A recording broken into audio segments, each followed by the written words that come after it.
On a quiet Sunday afternoon in Brampton, just outside Toronto, an alarming scene unfolded outside a Hindu temple. What began as a protest by pro-Khalistan Sikhs against visiting Indian consular officials spiraled into violence. Flagpoles and fists were hurled between protesters and members of the Hindu congregation, leading to multiple arrests and days of unrest across Canada. But this incident wasn't just about a localized clash. It was the latest chapter in the long-simmering tensions between Canada and India, which have now reached a boiling point. This diplomatic crisis traces back to a controversial assassination last year. Canadian Prime Minister Justin Trudeau claimed to have credible information linking the Indian government to the killing of Hardeep Singh Nijjar, a Sikh separatist leader and Canadian citizen. Nijjar, a vocal supporter of Khalistan, an independent Sikh homeland, was labeled a terrorist by India. India has strongly denied the allegations, calling them absurd. The fallout?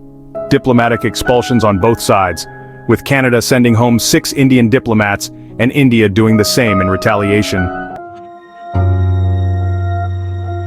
The Khalistan issue has long been a thorn in India-Canada relations. While the movement for a Sikh homeland waned in India after violent insurgencies in the 1980s and 1990s, it found refuge in Canada, where many in the Sikh diaspora continue to support it. Canada maintains that its citizens, including Sikh separatists, have the right to peaceful protest, a stance that sharply contrasts with India's view. The history of Sikh extremism in Canada casts a long shadow. In 1985, Canada faced its worst terror attack when Sikh extremists bombed Air India Flight 182, killing all 329 people aboard. Despite warnings from India, a Canadian inquiry later found that intelligence and police failures contributed to the tragedy. For India, this event solidified concerns about Canada harboring extremists. Tensions have escalated under the leadership of Justin Trudeau and Indian Prime Minister Narendra Modi.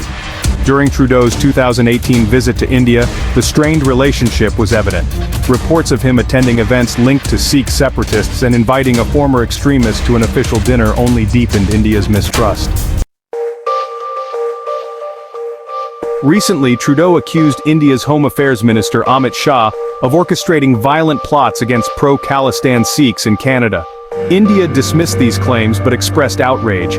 Meanwhile, allies in the Five Eyes intelligence network, including the United States and the UK, have grown wary of the escalating conflict. The violence in Brampton marked a breaking point.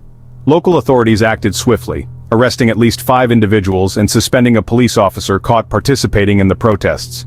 The city council even passed a bylaw banning protests near religious sites. Indian Prime Minister Modi condemned the violence, calling it a deliberate attack on a Hindu temple. Experts suggest the relationship between Canada and India may not be salvageable under current leadership. Michael Kugelman from the Wilson Center warns that ongoing tensions could derail trade and other cooperation. Harsh Pant of the Observer Research Foundation believes the mistrust between Modi and Trudeau's governments has reached irreparable levels. With Canada's next federal election approaching and no signs of reconciliation, the question remains, can these two nations find a way to bridge their growing divide? What do you think about the escalating tensions between Canada and India? Let us know in the comments below. Stay informed. Subscribe for more updates on global issues.